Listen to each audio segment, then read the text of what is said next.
It's all in your head. You might think that the world exists beyond you, but think again. How do you see the world but within your head?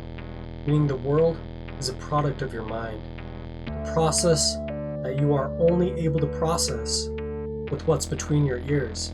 So much so that what's going on without is going on as much within. When the world you see could not exist without you, Heisenberg wasn't uncertain about it. As what you observe, you change, meaning you are a part of the observation. The world you see couldn't exist without you, as it's all in your head.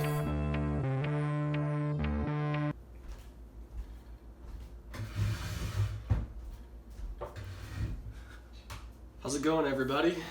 So, if you followed me along my journey last week, you'd know that I stumbled across a wild strawberry patch. Just came across a wild strawberry.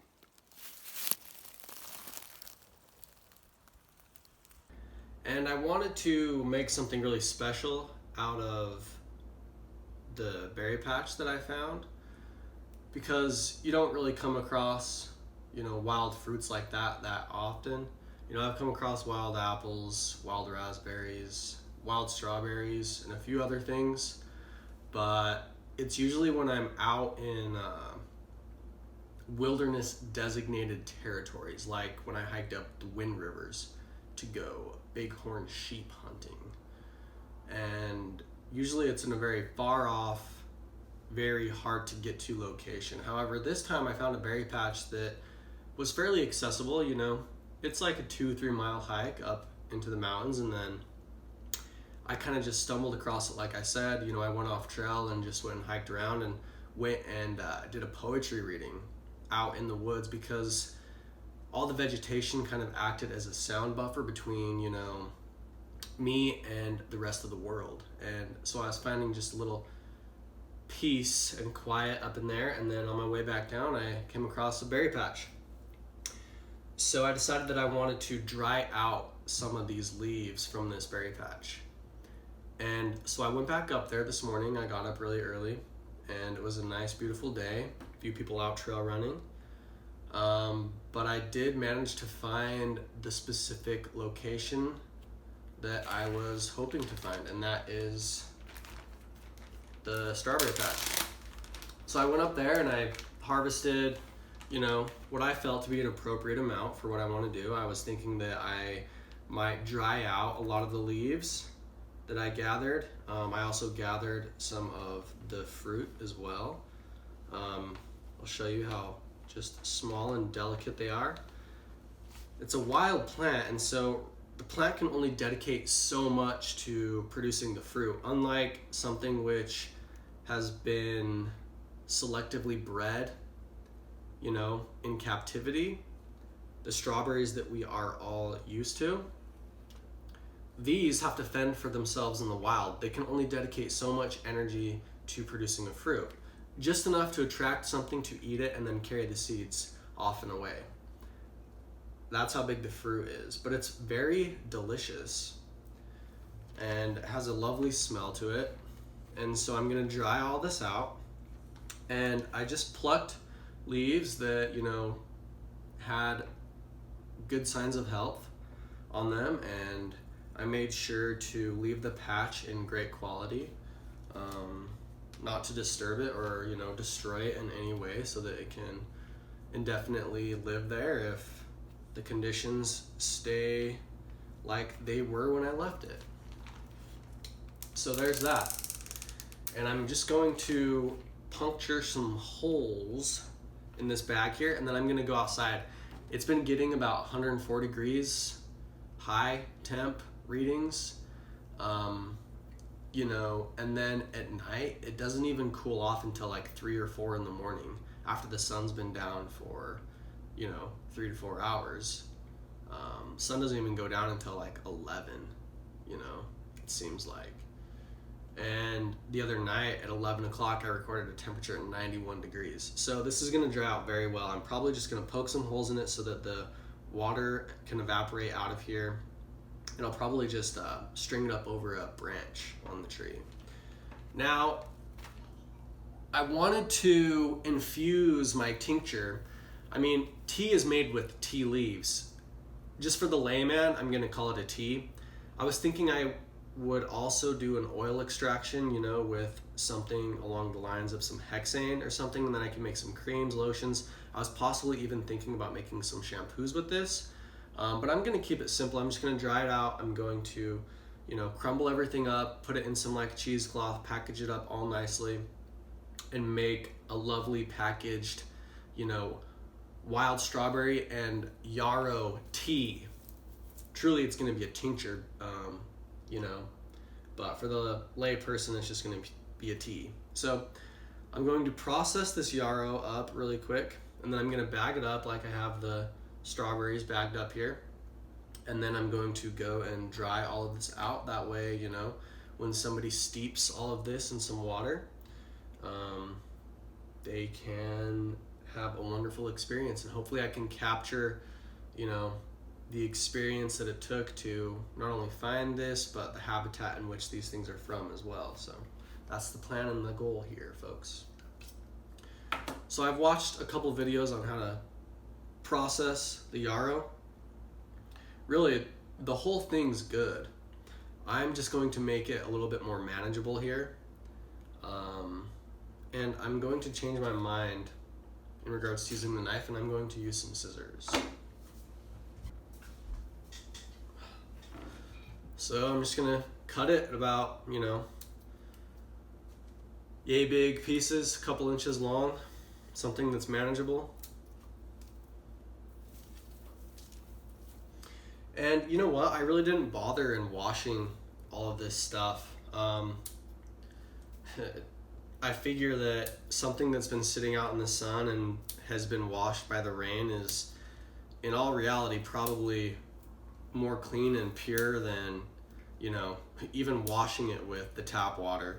You know, I could use some distilled water, but then to a certain degree, it's like you're almost making something that's too sterile, you know. And that's what I love about getting out in the wild, is that it's not sterile like that.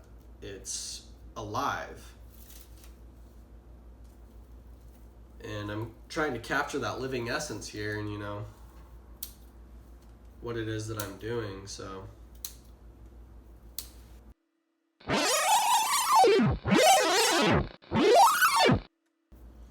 yarrow is a plant that I'm very familiar with. It's something that I learned about, you know, growing up, spending a lot of times outdoors. Has a lot of recorded properties. People use it for a multitude of different things. You know, I'm just trying to create a good experience for somebody that wants to enjoy something, and, you know, in them taking the time to enjoy the experience will be the healing effects that I'm searching after here. I want to create something really beautiful too, that, you know, has that homemade feel, something that you can't buy in stores. Probably won't be able to make too much from this, but enough as to where people can share in the experience. And in so doing, I think that that will only heighten the experience for everybody that shares in it. Probably give some little packaged tea bags, so to speak, for people to make their own tinctures steeped in hot water with. People such as my sister, my mother. I may even perhaps use one of these as a gift for an upcoming wedding that I was invited to. Seems like something that you wouldn't get very often, but if I can make it very presentable and beautiful, and also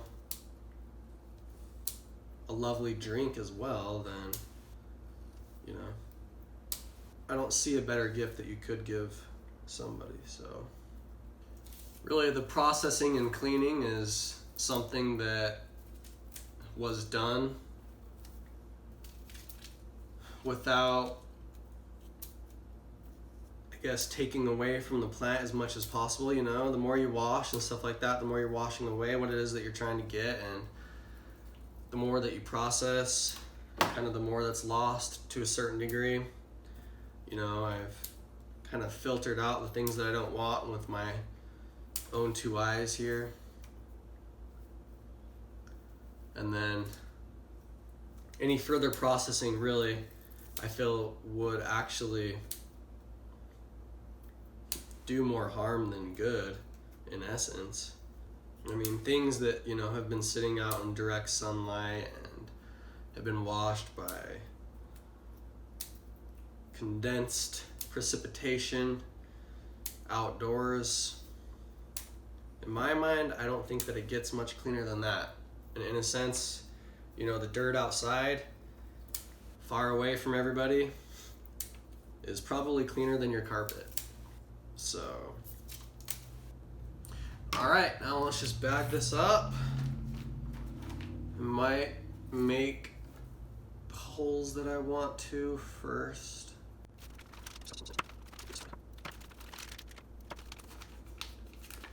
I'll have to do the same thing on the strawberry bag. People don't realize, you know, you have a medicine cabinet right in your backyard. And I think it's funny, people go to the physician to, you know, get a prescription, when what they don't realize,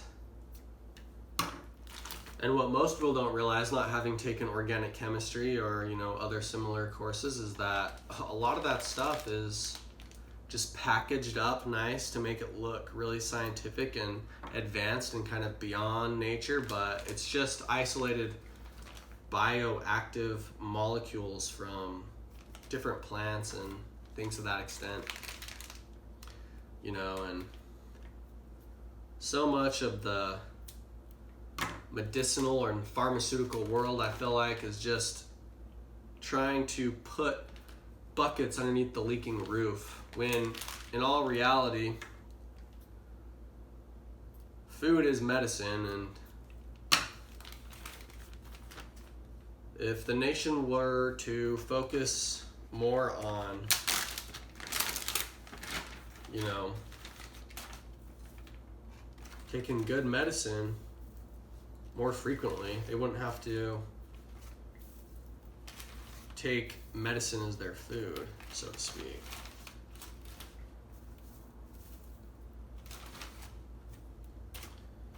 Kind of peeves me the wrong way, you know, seeing people copyright stuff and say that, you know, people can't make their own medicine and whatever. And yep.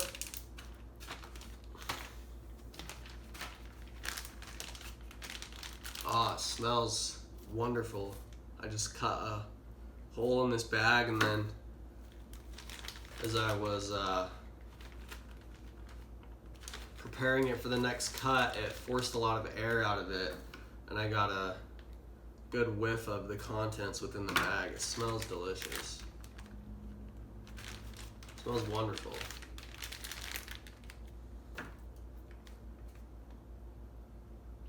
I feel like it's going to be a really nice balance. The strawberries and the yarrow. The yarrow definitely has, you know, a medicinal smell to it. The strawberry is just really sweet, you know, almost like a nectar type smell. The yarrow's nice. It almost brings like visual memories to me because of the scenes throughout my life in which I came across yarrow. You know, just out camping, scouting,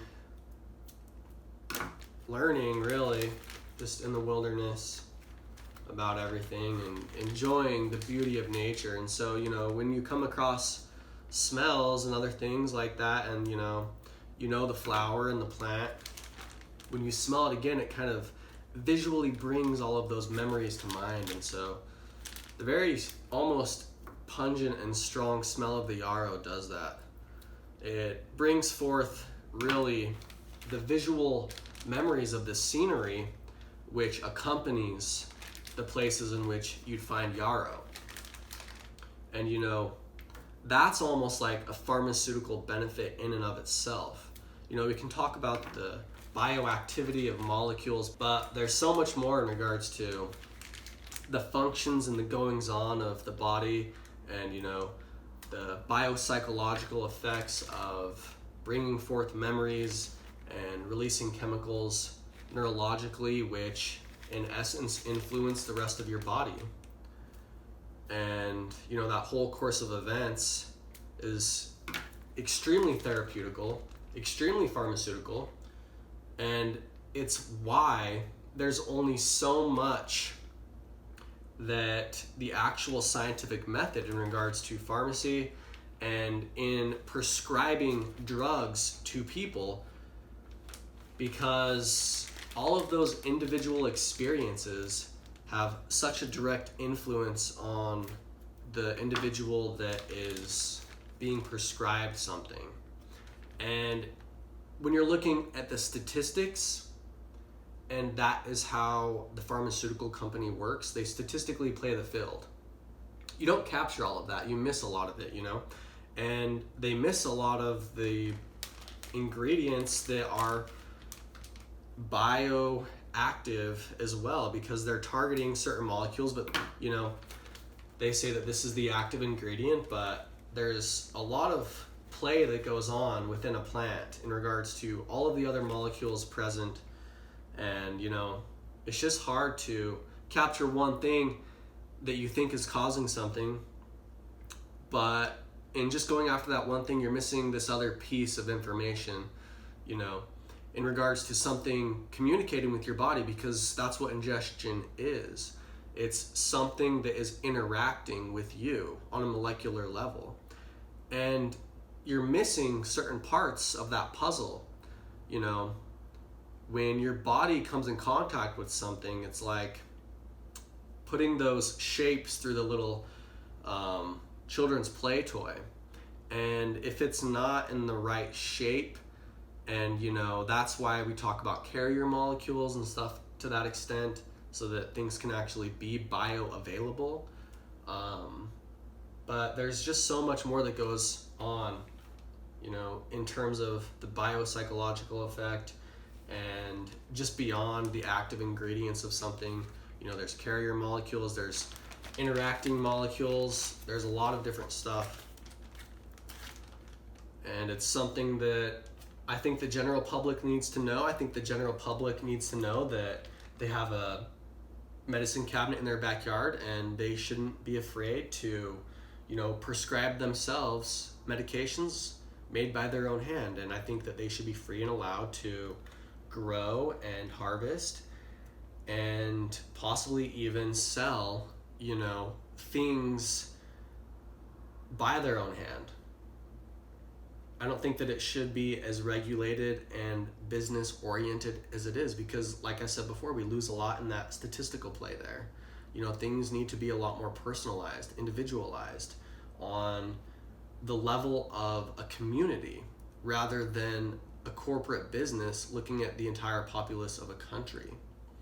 And I think that we will see a lot more of these conditions, which people are trying to get rid of, become eliminated if the population is educated to take matters into their own hands, and they don't have to go to somebody with a degree or something to that extent, when they themselves hold the keys to the knowledge.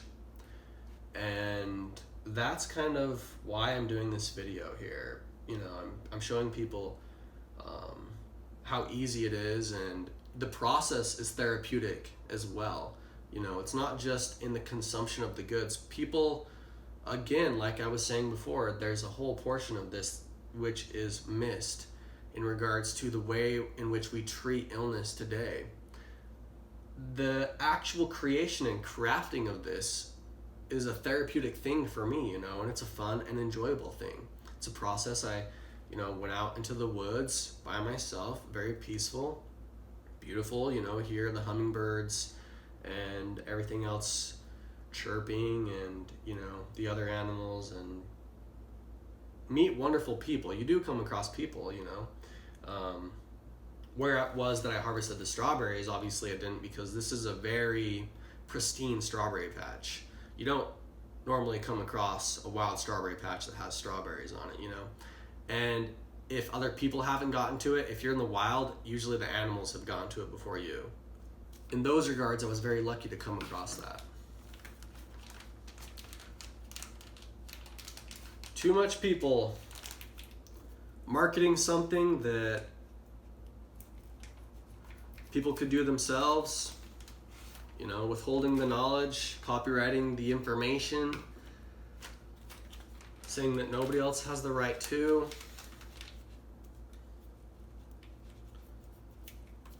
Like, I get the opposing side where, you know, if you look back on the early days of medicine, you just have people going around like selling morphine as like the cure-all, you know? But I'm a very big fan of the Wild West hypothesis. And when you're out in a natural landscape, you look at how nature balances itself out. It doesn't have all these regulatory, you know, things and laws and other things in place. And when the pharmaceutical industry is playing the statistical game, I myself could play the statistical game and say, yeah, naturally, the people which are unsuccessful in what they're doing are going to weed themselves out. They're producing subpar quality goods. And, you know, if we're playing the statistical game, then we're not looking at the individual, then what's a couple deaths in regards to the livelihood of a couple million? You know, obviously the things which are non-viable and the things which are truly bad quality are going to extinguish themselves just like they would in the natural habitat or the natural landscape, you know? And I think too often do we as people separate ourselves from the natural world and say that we're something else, something, you know, not natural. But, you know, we kind of are. So anyways, I'm gonna get these drying. All right, so I have my harvest hung out to dry, and this is going to allow for a better extraction when they are steeped, and I make a little bit of a poultice, as it were, out of the material, and it's also going to prolong the shelf life indefinitely. So yeah, possibly even activate some of the molecules which, you know, wouldn't be bio-readily available if it were not for this step in the process. So probably looks a little suspicious. A guy like me kind of going off into an unpopulated area, hanging up some bags of plant, you know. But that's like the problem I feel like with the general public today.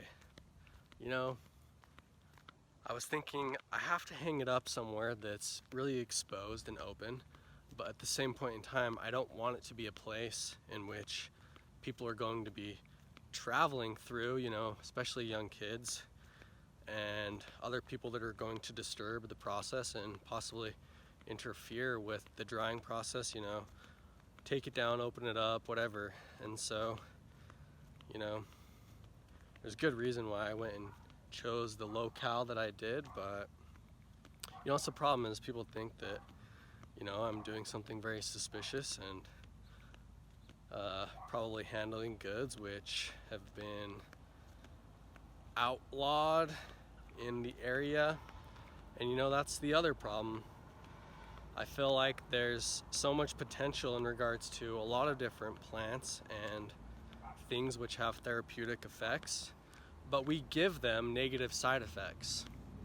You know, people that are going to do things like that, whether it's a plant or, you know, something which is plant modified, elementally given some characteristics and qualities to, I guess, you know, alter the state of mind of the user. People that are going to be using things like that are going to be using them.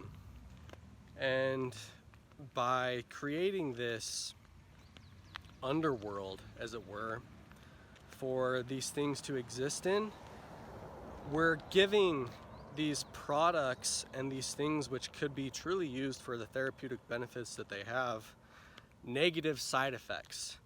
You know, so much of an experience is in regards to the circle, the atmosphere of that experience.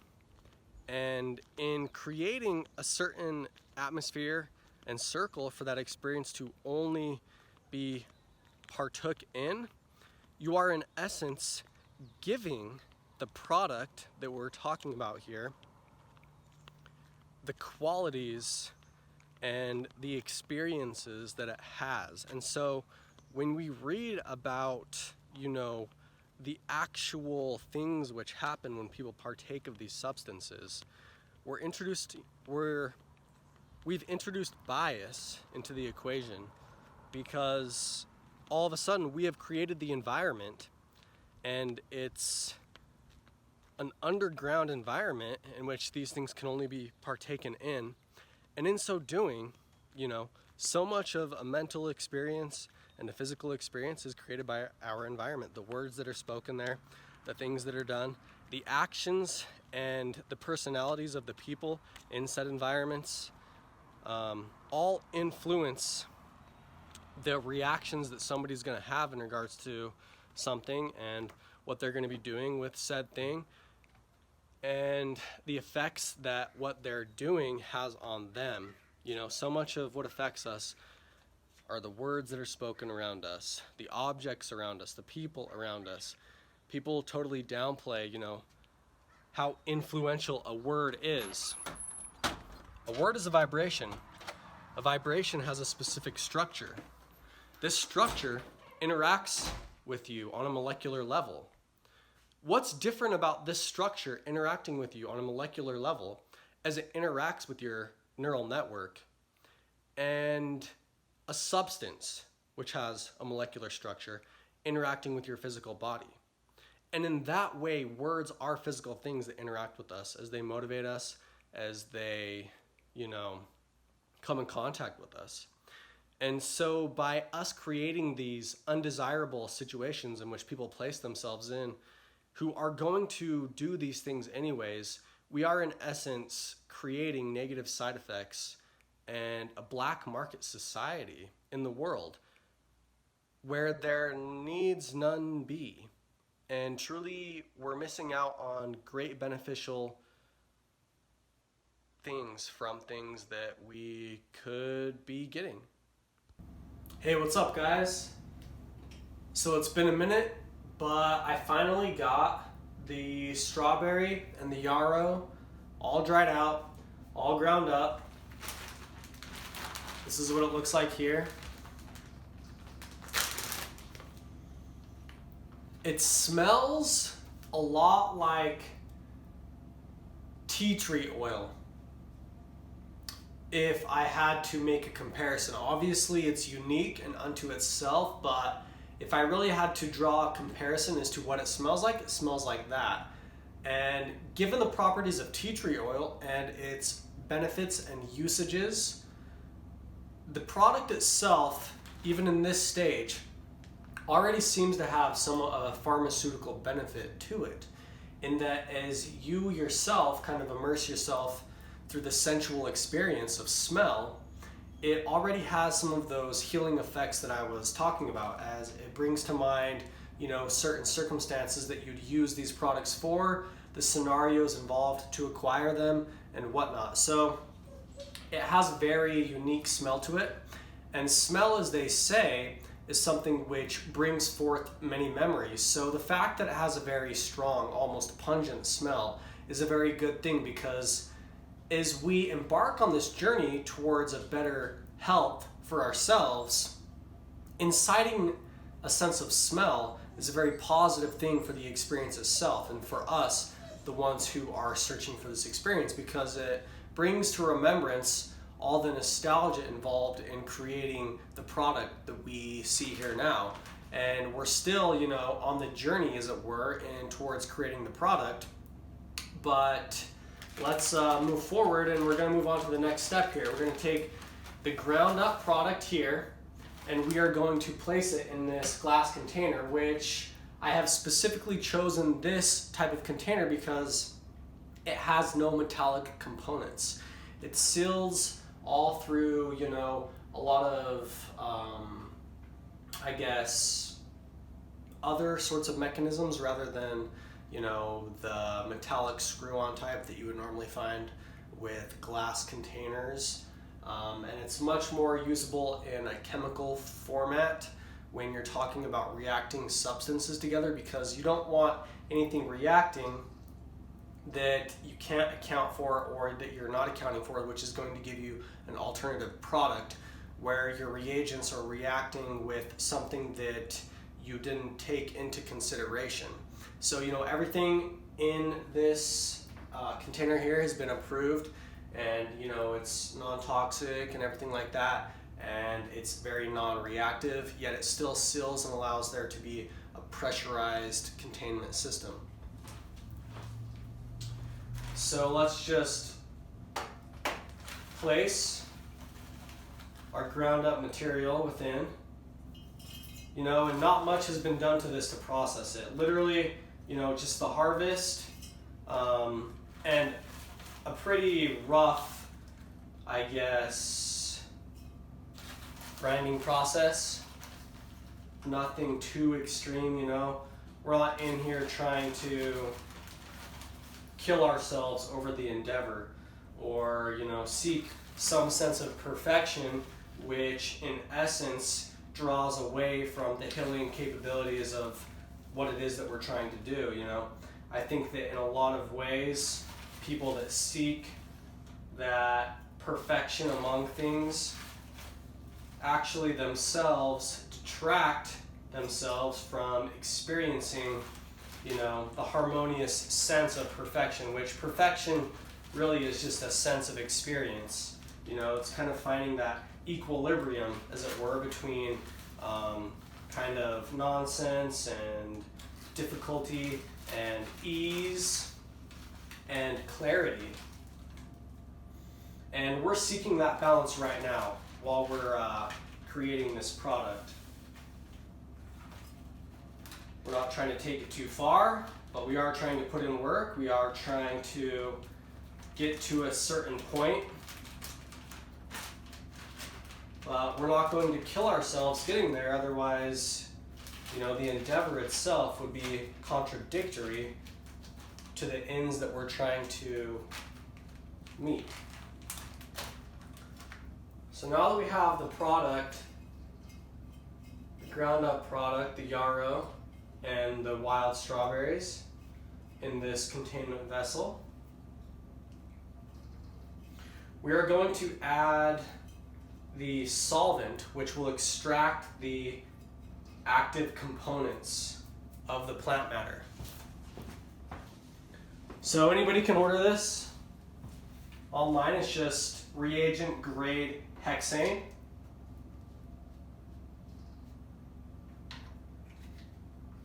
And you might want to be somewhat careful utilizing this product. Has a very low boiling point, but the molecular configuration is just what we're looking for in regards to extracting the oils, the essence. You know, when you order essential oils online, essentially this is the reagent that they use to extract those components.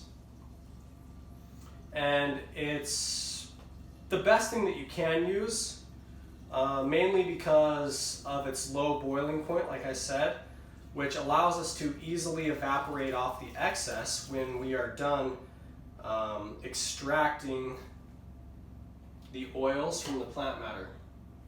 So we'll just dump that in the containment vessel like so. And then what we're going to do is we are going to leave this in the fridge overnight.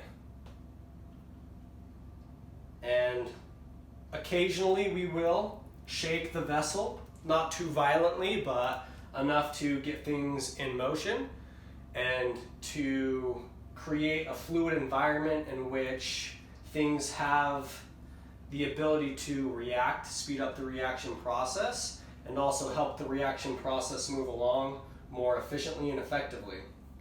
So let's go and let's place this in the fridge.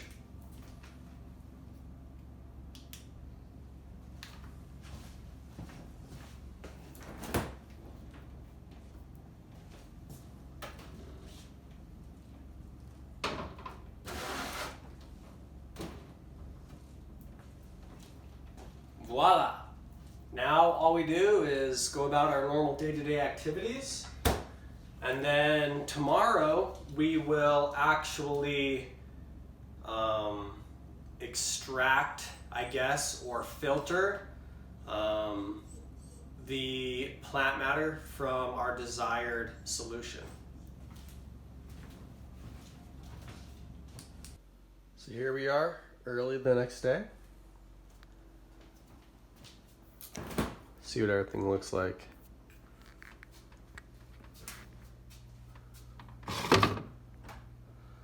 The solution is starting to take on a nice, bright green color.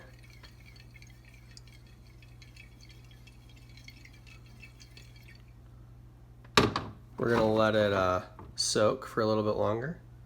Just give it a nice little easy shake like that. Stir things up a bit, and we're gonna let it sit. All right, so it's the afternoon now. Check on our solution here.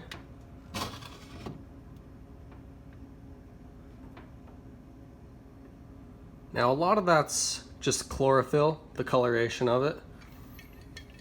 And we could use additional processes to filter that out, but for the sake of our reaction here and the filtration process and our ultimate goal, pretty much renders, you know, that additional process just to be kind of an extraneous step. So first off, before we begin, we need to go over some safety protocol. You're gonna want to open up a window, and I'm gonna open up this window and also another window, which can create almost like a ventilation shaft between 2 points, where the airflow will kind of suck and maneuver the air through this space, kind of carrying anything in this space out of this space. And that's what we want to do, is we want to create a space which has ventilation, constant airflow, and it's continually recycling the air from the indoor environment to the outdoor environment.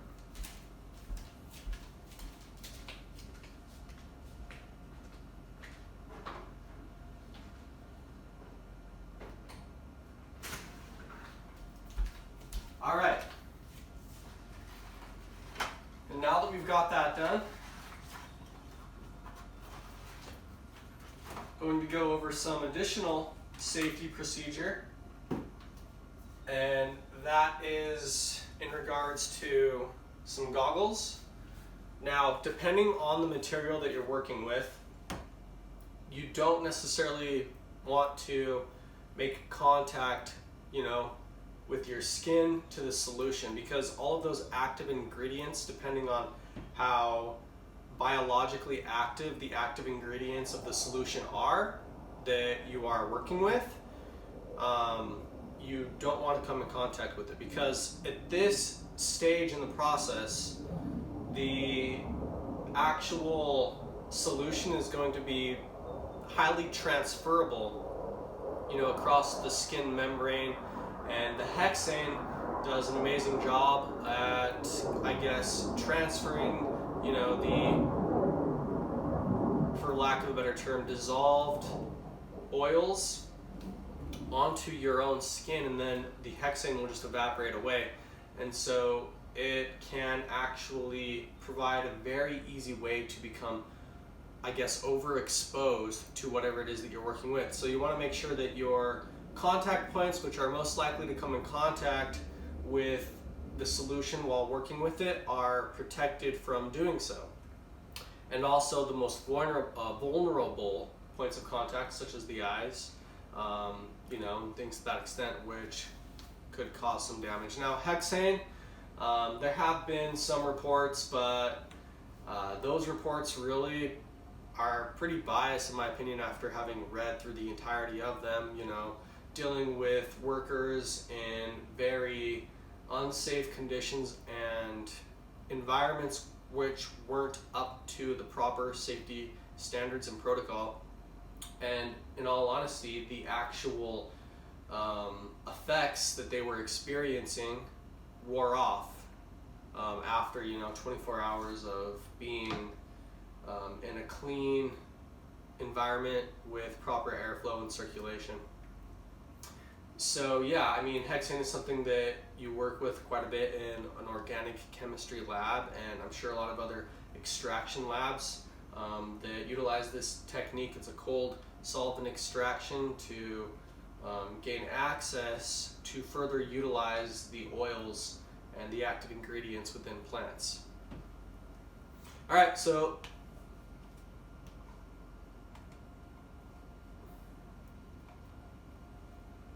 let's get our safety goggles on, check. Now, this step really is kind of a little bit of overkill, I think, but if you're going to be in the area kind of observing the reaction, you're going to want to have some sort of air filtration device on you personally to keep you from being bombarded and overwhelmed by the saturated environment as the solution reduces.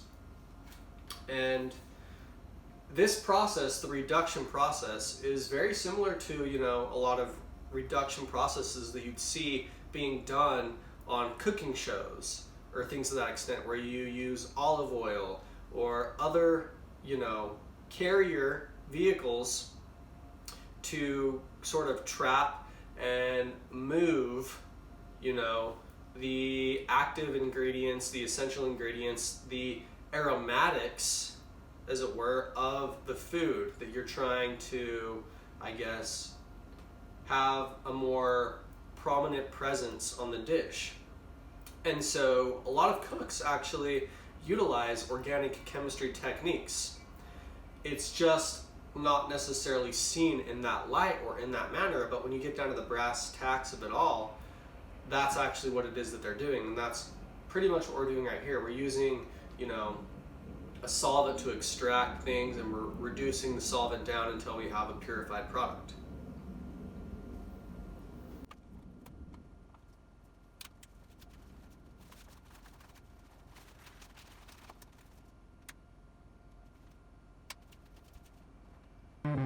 Existence beyond itself. Can existence even be without existence? What's existence but an observable pattern called order, ultimately an eventuality out of its own lacking? If existence of any a thing is requisite in a form of stability, or it's not, then ultimately out of the pattern for existence is existence. Ultimately then, are we? Could it even be without us? What we are, infused with the furthest reaches of what is.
Alright, so at this point in time, you can kind of see the solution breathe as it reduces. Mainly, you are looking for some sense of disturbance in the air. It almost looks like a shimmer or a wave cascading.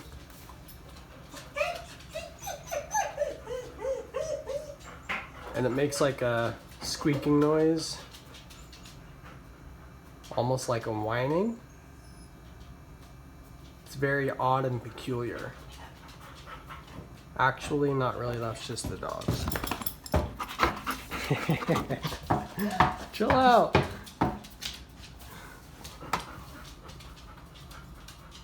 So yeah, you'll see that it will have some characteristic traits come to fruition here fairly soon.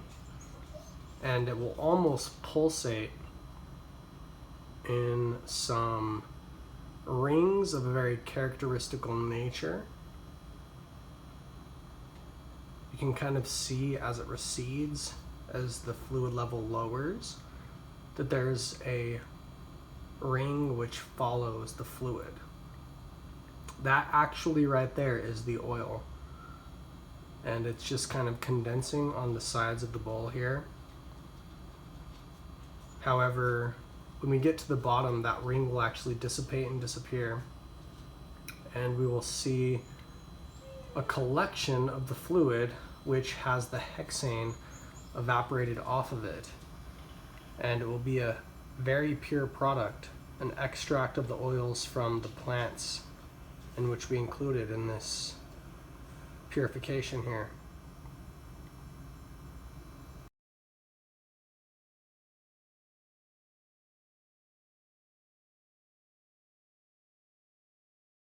A few moments later.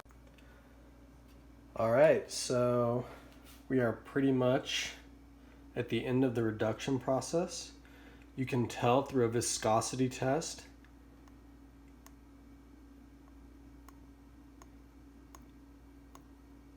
You can see that it's drawing a string up with it.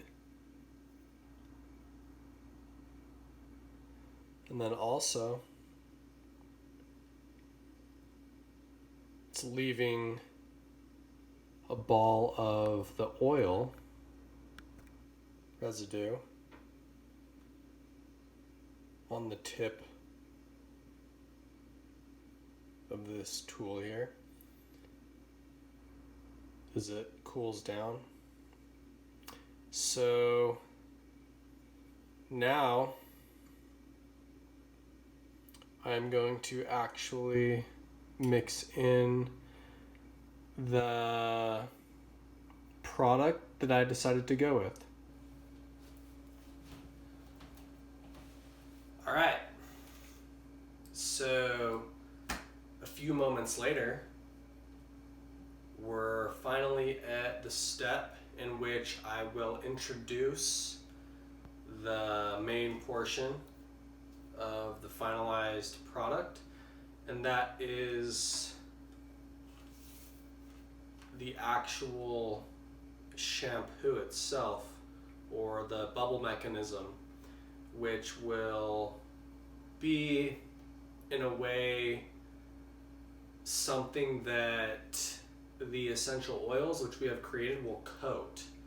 And hopefully the idea is that this product, which is extremely hypoallergenic and it's unscented, fragrance free, and no dyes, will literally just be the bare, pretty much,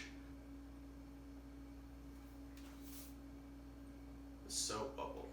Create our hydrophilic and hydrophobic ends, which then form the bubble. However, our bubbles are going to be infused with wild strawberry extract along with yarrow extract.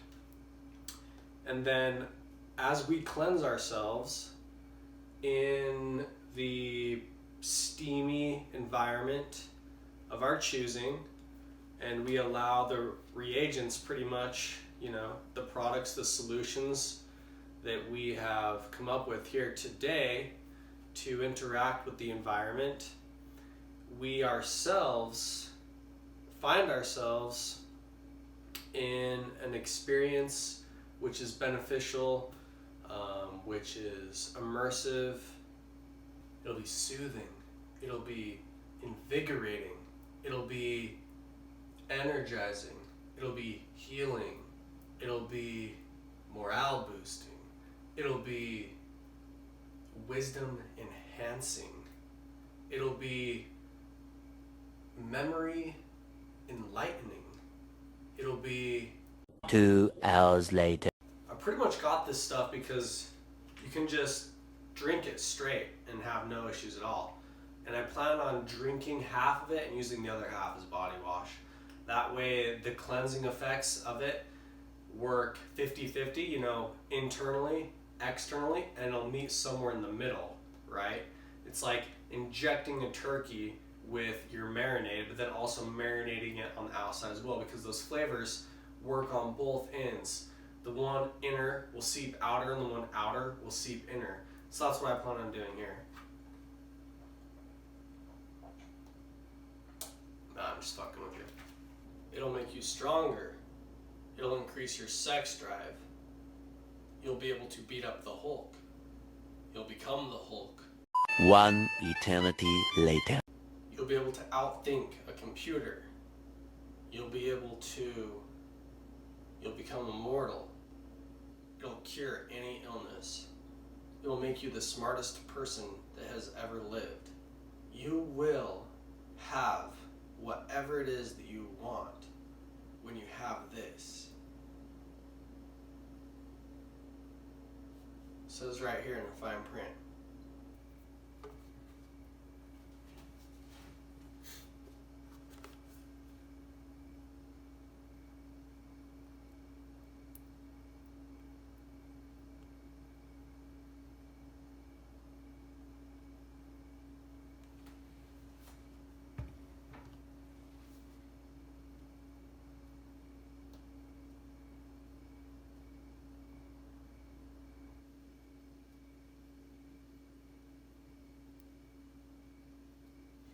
You can see here, upon the introduction of the fluid at a differing temperature, it solidified.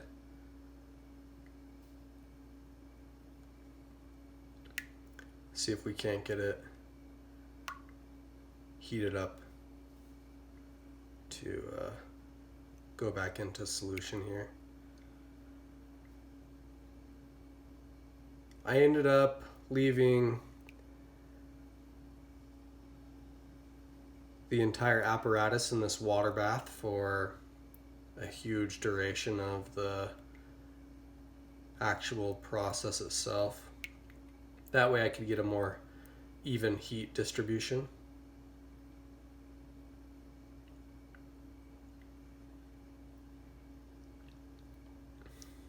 And right there, I kind of got my first whiff of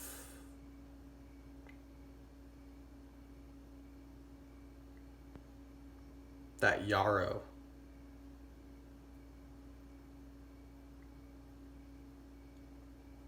Went with the unscented, that way I could really capture, you know, the essence of the plants that I took the time to go out in the wilderness and harvest and find. And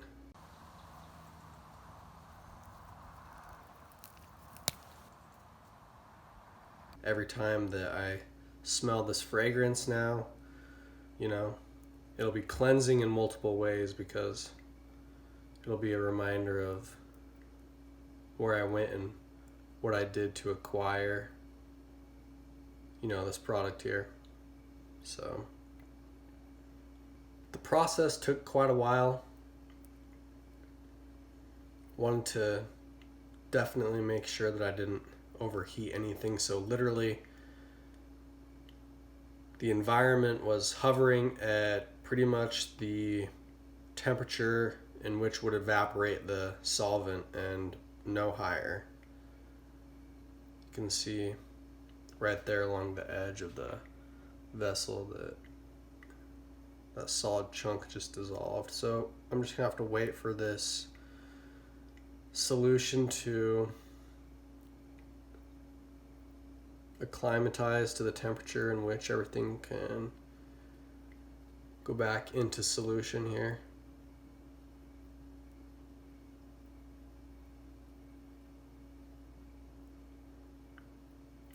I might add a bit more of the soap, and then what I'm going to do is just add this fluid back into my original containment vessel, and then from there I'm actually going to package some of this up really nicely, and I think it will do very well as a wedding gift for a wedding that I've been invited to, you know.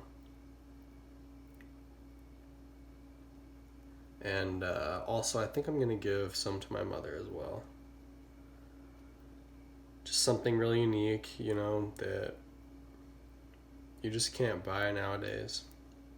But you want to share, and I always want to share whenever I, you know, go through such a arduous process like this to create something that, you know, I'm really proud of. But so much of the process gives the thing itself value. And it's that actual experience that gives the product value. And it's hard to transfer that experience. You know, you can try to relay some of the work involved through your packaging and through, you know, storytelling and things to that extent. And certainly products that you would normally buy at the store market that. You know, they market the process as a form of value.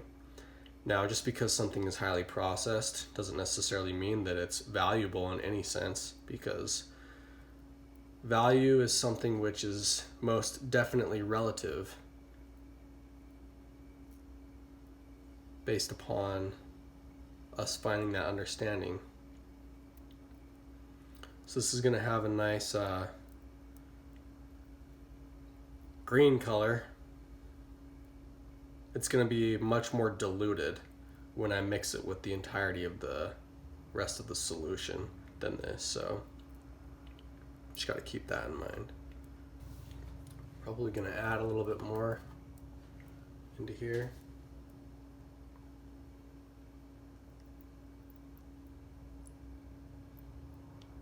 I want to try and get as much as possible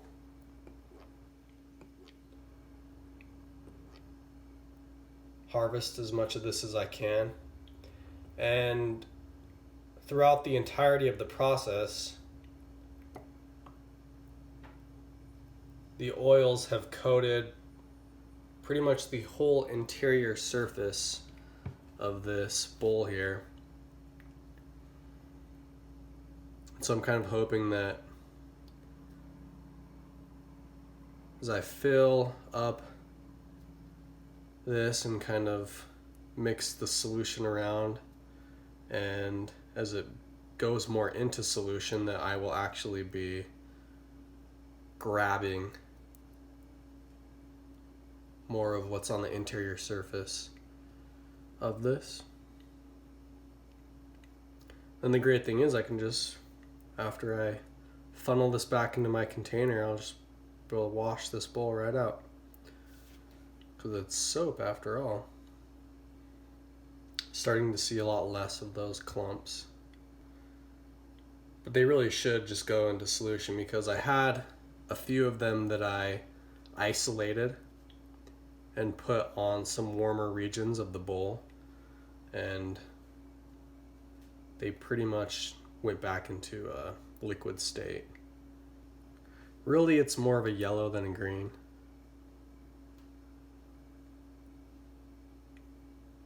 Nothing wrong with that. And really, these clumps aren't going to matter, but for the sake of even distribution of the oils throughout the mixture, it would be nice to have them all be suspended in an even manner through dissolving. I'm gonna leave this to warm up and come back and see if as the temperature rises, if everything doesn't go into solution.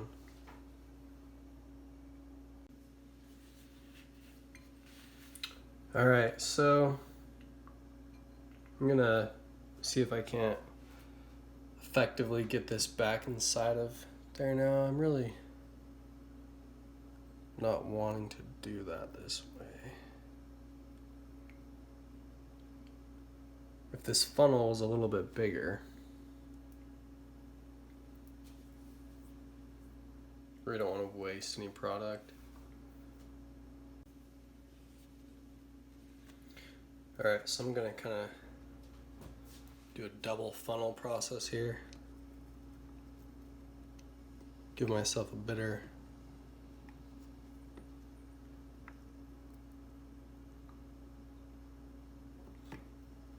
Pouring out of a bowl is just horrible.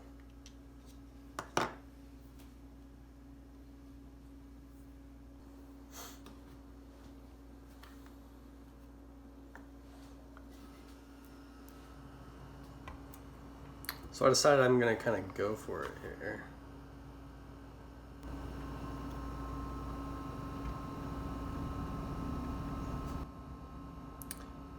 Now that's skill, ladies and gentlemen.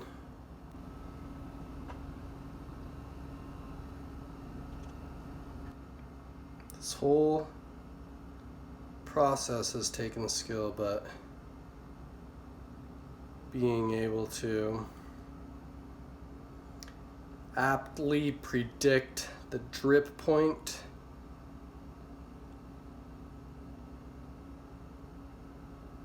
out of the bowl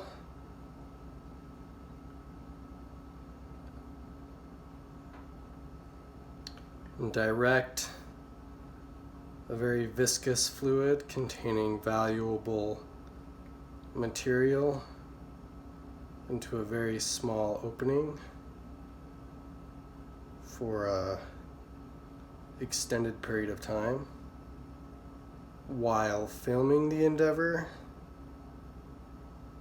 and narrating the event while solo.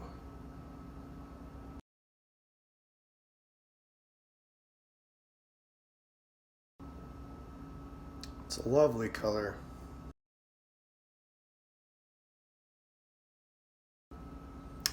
I am a fucking G. Motherfuckers, don't mess with me.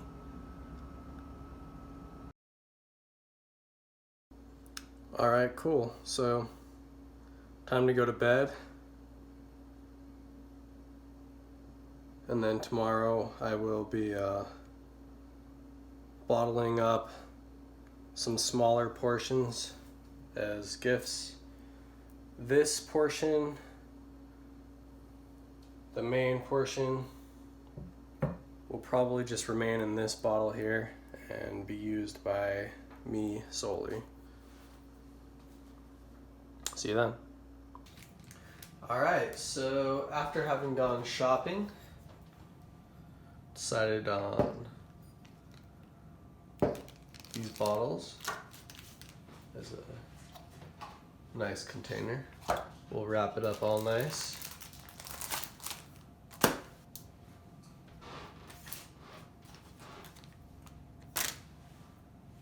And yeah, let's get started.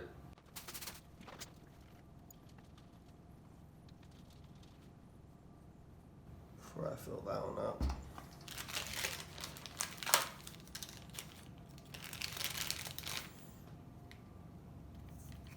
Yeah.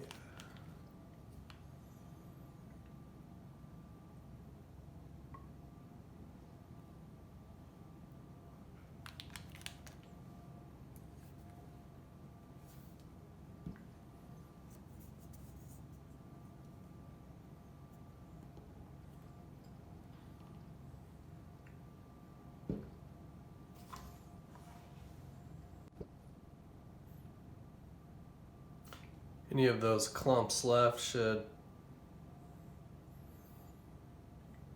dissolve into an oil as soon as some heat is applied, such as in the shower or in a bath. So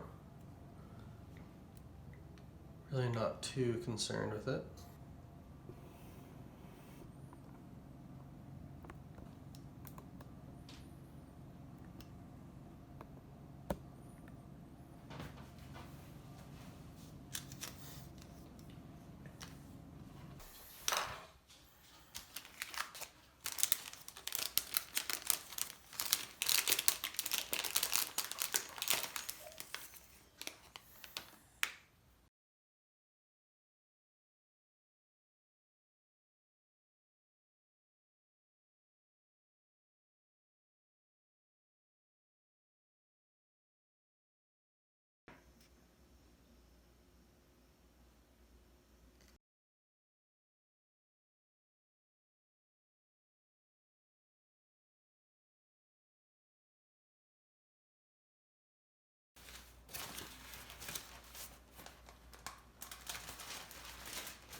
Voila!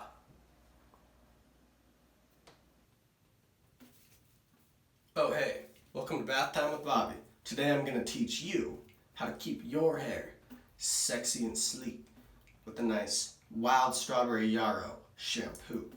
Hold on to your horses, because this is a wild ride.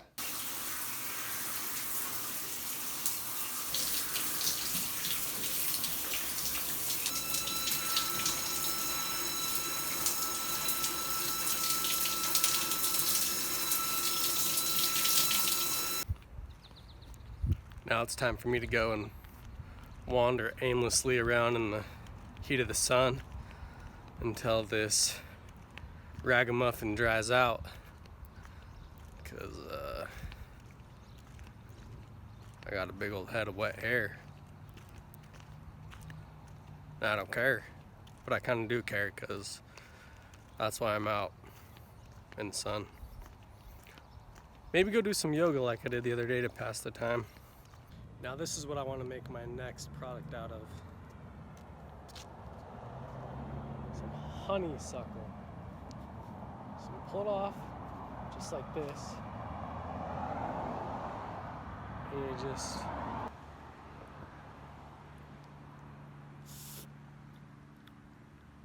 oh shit, yeah, that's the stuff.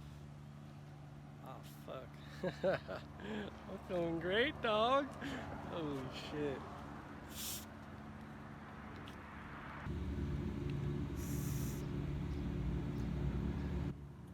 So yeah, dog, I was thinking about making tobacco and honeysuckle edible facial cream. What do you think about that, dog? Here, have some of this. Is it out? You know, you don't talk much. You don't gotta say much, though.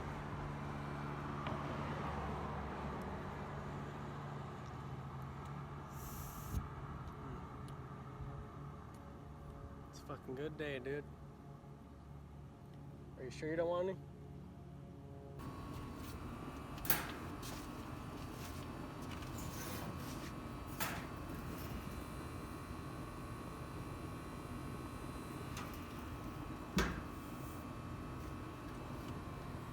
Hey, up here. So this is where this video goes.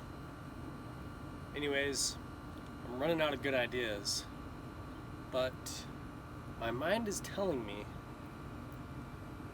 the worst ideas that I have yet to have only make the bad ideas that I've had better.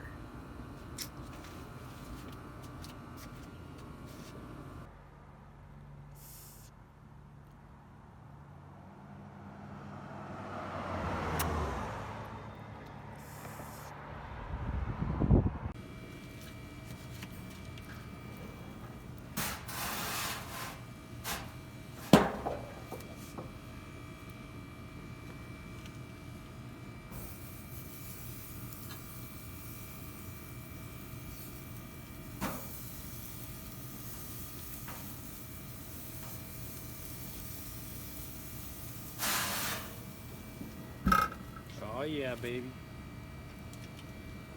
Let's get to grilling. Oh, nice.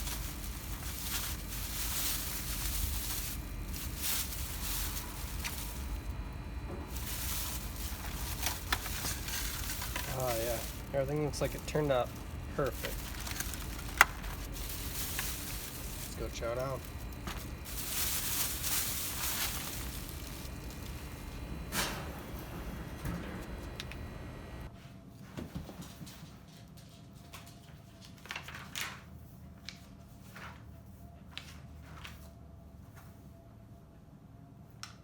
Jibber jabber, jumpin' Jehoshaphat. Behold now and recollect something done in retrospect. Memories, they are the key to unlock that which you see. The now requires there was a past, each moment first. But first can't last. When looking at what is you see, without before it couldn't be, the moment lies within what was. It came to be, was, the cause. There is no first, there is no last. When future steps into the past.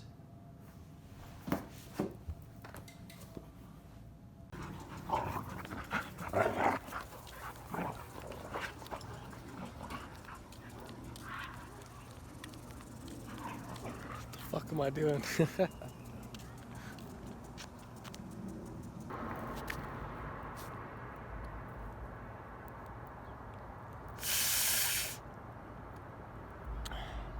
And that's when I said, if you're thinking about it, you're not even looking at it. We all just gotta slow down and notice things. Are you even fucking listening to me, dude?